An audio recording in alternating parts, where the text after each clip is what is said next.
Financial markets పై పట్టు సాధించాలనుకునే వాళ్ళు Revanth conduct చేసే వెబినార్ కోసం ఈ నెంబర్ కి కాల్ చేయండి. నమస్తే, వెల్కమ్ టు సుమన్ టీవీ. నేను విష్ణు. ప్రస్తుతంతో పాటు NISM and CRISIL certified wealth manager Revanth చలమలో ఉన్నారు. వారితో మాట్లాడదాం. నమస్తే రేవంత్. నమస్తే అండి. Revanth, November 9th, 10th Saturday Sunday webinar conduct చేయబోతున్నారు కదా. అవునండి. ఏంటి అసలు ఈ వెబినార్ ద్వారా ఎటువంటి విషయాల గురించి తెలుసుకోవచ్చు అంటారు?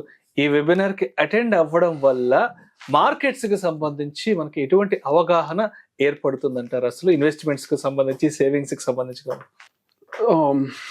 స్టాక్ మార్కెట్ అంటే ఫస్ట్ నాకు ఇన్వెస్టింగ్ ఎవెన్యూ గానే చూస్తాను. Even though I'm a trader, అది ప్రతి ఒక్క సామాన్యుడికి ఒక ఇన్వెస్టింగ్ ఎవెన్యూగా బాగా పనిచేస్తుంది. సో నేను గత కొన్ని వెబినార్స్ కండక్ట్ చేస్తున్నప్పటి నుంచి నాకు అర్థమైన ఆస్పెక్ట్స్ ఏంటి అని అంటే, మనం ఏవైతే ఇన్వెస్ట్మెంట్స్ టూల్స్గా ప్రెసెంట్ వాడుతున్నామో, అటు రియల్ ఎస్టేట్ అవ్వచ్చు లేదా fixed income tools like FDs అవ్వచ్చు, వాటి గురించి కూడా ఎన్ని రకాల ఆపర్చునిటీస్ ఉన్నాయో కూడా చాలా మందికి తెలియదు. ఈ ఫ్రాక్షనల్ ఇన్వెస్ట్మెంట్స్ ఎలా చేయాలి, రీట్స్ని ఎలా వాడుకోవాలి, అదే FD బదులు ఆల్టర్నేటివ్గా మనం ఎలాంటివి పిక్ చేసుకుంటే FDతో కంపేర్ చేస్తే బెటర్గా రిటర్న్స్ వస్తాయి, ఈవెన్ ఫిక్స్డ్ ఇన్కమ్ టూల్స్లో కూడా. సో ఈ వీటి గురించి కూడా బేసిక్ అవగాహన మన వాళ్ళందరికీ లేదు. సో బేసిక్గా వాటి గురించి ఇండివిజువల్గా డిస్కస్ చేస్తూ, ఫస్ట్ రియల్ ఎస్టేట్లో మనకి ఎన్నో ఆపర్చునిటీస్ ఉంటాయి, ఎలా రిటర్న్స్ జనరేట్ అవుతూ ఉంటాయి, అండ్ దాంతోపాటుగా ఫిక్స్డ్ ఇన్కమ్ టూల్స్ ఎలా పనిచేస్తూ ఉంటాయి, కమోడిటీస్, సో ఈ గోల్డ్ కానీ సిల్వర్ కానీ ఇవి ఎలా వర్క్ అవుతూ ఉంటాయి, అండ్ సో ఇట్లా మనకి నెక్స్ట్ వచ్చేసరికి స్టాక్ మార్కెట్స్. ఈ స్టాక్ మార్కెట్స్లో నెక్స్ట్ మనం డీపర్గా వెళ్తాం. సో ఎక్కువ మంది దానికోసం పార్టిసిపెంట్స్ ఉంటారు కాబట్టి, సో ఈ మ్యూచువల్ ఫండ్ పిక్స్ అనేవి ఎలా చేసుకుంటూ ఉండాలి, వాటి గురించి ఎక్కువగా డిస్కస్ చేస్తాం. సో బేసిక్గా our main target is first అసలు ఏ గోల్ కోసం, అంటే ఎంతంత టైం ఫ్రేమ్ కోసం ఎలాంటి టూల్ పిక్ చేయాలి. చాలా మంది కామెంట్స్ లో పెడుతూ ఉంటారు, సార్ నాకు ₹1,00,000 ఖాళీగా ఉంటే సంవత్సరం వరకు కూడా ఎక్కడ పెట్టమంటారు, ఏ మ్యూచువల్ ఫండ్ కరెక్ట్ అని. సంవత్సరం కోసం మ్యూచువల్ ఫండ్ కోసం రావడం కరెక్టా? మీరు పెట్టుకుంటే ఇప్పుడు మార్కెట్ ఫాల్ లో మీరు డబ్బులు తగ్గుండేవి కదా, ఇబ్బంది పడతారు కదా.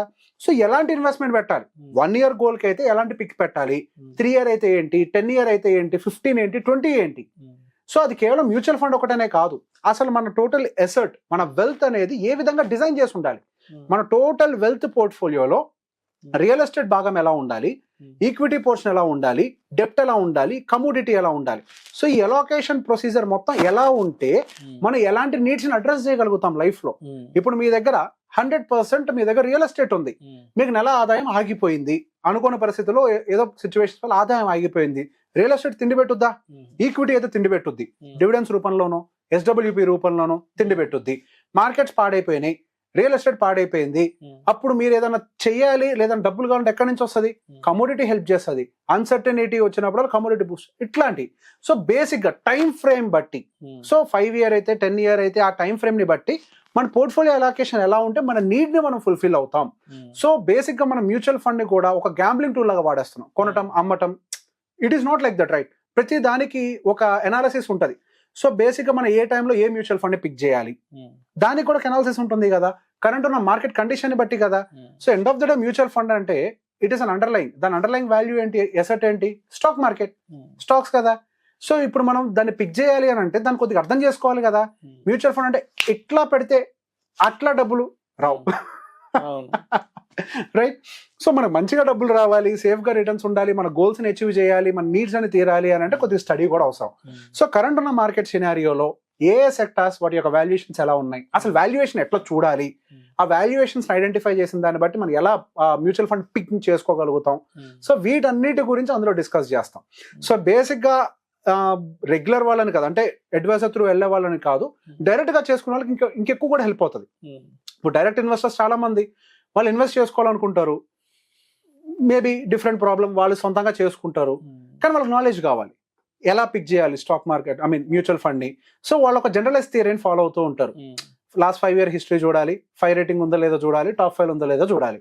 నాకు తెలిసి అయితే ఏ థియరీ బుక్ లో కానీ, ఎక్కడ ప్రాక్టికల్ బుక్ లో కానీ, నాకు తెలిసి ఏ నాలెడ్జబుల్ పర్సన్ కూడా ఆ థియరీ చెప్పున్నాడు. యూట్యూబ్ లో వ్యూస్ కోసం చెప్పింది తప్పించి ఏ సర్టిఫైడ్ పర్సన్ అన్నా కానీ లాస్ట్ 5 year హిస్టరీ చూసి పెట్టుబడి పెట్టమని ఎవరైనా చెప్పారా? లైసెన్స్డ్ పర్సన్ నేను చెప్పేది, లైసెన్స్ లేని వాళ్ళు కాదు. లైసెన్స్ ఉన్న వాళ్ళు ఎవ్వరు కూడా లాస్ట్ 5 year హిస్టరీ చూసి పెట్టమని చెప్పరు, 5 star రేటింగ్ ఉన్న దాంట్లో పెట్టమని చెప్పరు, టాప్ 5 లో పెట్టమని చెప్పరు. ఇవన్నీ యూట్యూబ్ వ్యూస్ కోసం చేసే వాళ్ళే. So called unauthorized. I'm very strict on this unauthorized persons. SEBI is very strict. Unauthorized person should not talk in such way. పెద్ద పెద్ద రిటర్న్స్ చూపించుకుంటూ.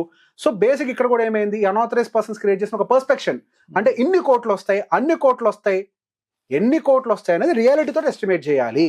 ఆ రియాలిటీ నెంబర్ ఎంత, అసలు మన total wealth, not just real estate, not just equity, overall గా మన wealth మొత్తం కూడా ఎంత స్పీడ్ తో గ్రో అవుతుంది అనే ఎస్టిమేషన్ కూడా మనం ఇక్కడ కొంతవరకు వర్కౌట్ చేసే ప్రయత్నం చేస్తాం. వాటన్నిటిని కొన్ని కేస్ స్టడీస్ తీసుకొని ఆ టైం ఫ్రేమ్ బట్టి మన కేస్ స్టడీ ఎగ్జాంపుల్స్ తోటి ఆ రిటర్న్స్ వర్కౌట్ చేసి రియల్ రిటర్న్ ఎంత వస్తుంది అనేది కూడా మనం ఐడెంటిఫై చేసే ప్రయత్నం చేస్తాం.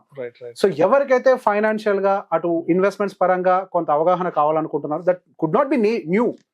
ఇప్పుడు బేసిక్ గా ఓల్డ్ ఆల్రెడీ పెట్టుబడులు పెడుతున్న వాళ్ళకి కూడా పూర్తిగా దీని మీద అవగాహన ఉండదు. నేను లైక్ అంటే దాని మీద చదువుకున్నాను కాబట్టి ఒక డిఫరెంట్ పర్స్పెక్టివ్ ఓపెన్ అయింది నాకు. సో ఆ నాలెడ్జ్ ని ఈ వెబినార్ త్రూ మనం పాస్ ఆన్ చేసే ప్రయత్నం చేస్తాం. Thank you so much Revanth. Thank you అండి.